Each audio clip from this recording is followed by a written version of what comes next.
Hello everyone and welcome to this week's Iyengar Yoga Challenge or Tip of the Week. Today's pose comes from Sarah, who asked about Urdhva Mukha Svanasana, upward facing dog pose, and how to work the legs and how to get the correct action in the shoulders. Commonly in this pose the shoulders tend to lift because the body hangs down and there's no supporting lift from the legs, so everything's kind of connected in. One of the ways you can teach yourself the aspects of the pose is to use the wall and to place the palms, so the forearms are more or less parallel to the floor, feet a little bit apart, and then just to press into the wall with the hands. Now the thing is, if you press the wall but you keep the legs soft, you won't get much action, you won't feel much happening. But if you think about upward facing dog and how the legs have to be super strong, so the thighs press back, the tailbone engages forwards, then you start to get some kind of reaction when you press into the wall and the chest starts to lift. So in other words, you're not lifting the shoulders up and collapsing the hips forwards, you're pressing the thighs back and releasing the shoulders down. And it's almost like you're trying to push the wall forwards and up.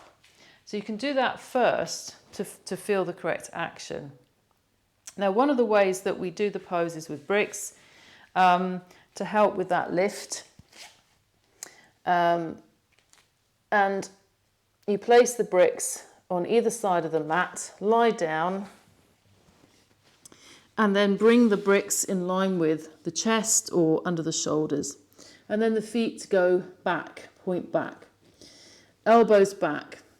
Now at this point, if you grip the thighs, so you lift the kneecaps, grip the quadriceps, press the toenails down, you'll start to feel the legs starting to take action.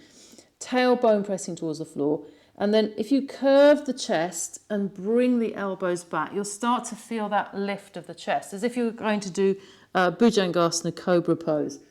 So the effort comes when you get to that certain point and you have to press the hands down. So you press the heel of the hand down whilst drawing the elbows back and press the toenails down, and then you're up in your upward facing dog. But what most people do is they forget about the legs and they end up hanging like this in the shoulders.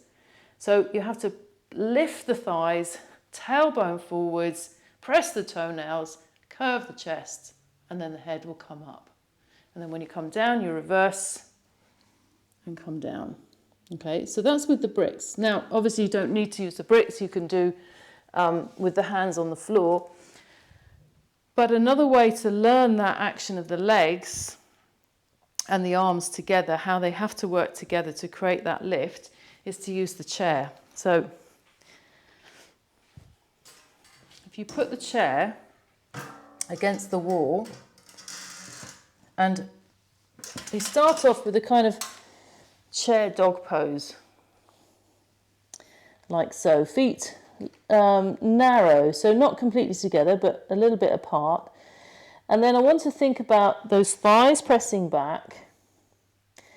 And as I come forwards, tailbone is leading the way. So the tailbone is coming forwards, but the thighs are resisting back. Palms are pressing down. My fingers are turned outwards, as you can see. And then as I get to that point, I have to watch that I don't collapse those legs. So still the thighs have to press from front to back, stretching from the gluteal crease to the heel, and the tailbone is moving forwards, pubic bone lifting up. And all of those actions, coupled with that pressure down with the hands and the lift of the arm bones up, will help me to not hang in the shoulders. Okay, and then you push back and come up. And then the other method with the chair, I mean the same pose but slightly different starting point, is to bring the pelvis towards the chair seat and to have the thighs vertical. Okay, so now what we're going to do, same pose, but we're going to try and keep the pelvis attached to the chair. So this means that I have to really engage that tailbone forwards as I take the legs back and curve. And then you can come down. So you can play with that, because that will teach you how much you have to extend the legs the grip of the thigh towards the back of the front thigh towards the back of the thigh. The tips of the toes as well. You know, when you're on your toes this way or this way, you have to really be strong in the toes, okay? Not soggy feet, soggy legs. So then when we come back to do the pose on its own, without the bricks. Oh, and I want to show you one more thing as well. If you struggle with this weight bearing and, you know, or you're having problems, you've got some injury, you can always do these sorts of poses like Chaturanga, Urdhva Mukha Svanasana, Bhujangasana with the bolster like that. So you can still make the same shapes, but maybe you haven't got the strength to lift off the floor at the moment. All right, so there's always time to do your practice. That's the beauty of Iyengar yoga with all these wonderful props. But doing it neatly, neat without the props. Now having taken all of that on board, the elbows going back, tailbone going forwards. As soon as you do that, the thighs start to grip.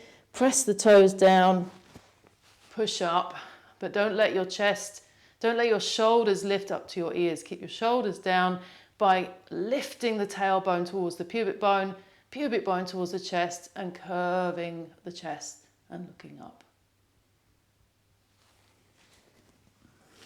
And then come down, fold the elbows, and release. So I hope that's helped some of you, and you, Sarah, to get your 30-day challenge to Urdhva Mukha Svanasana. Thanks for watching.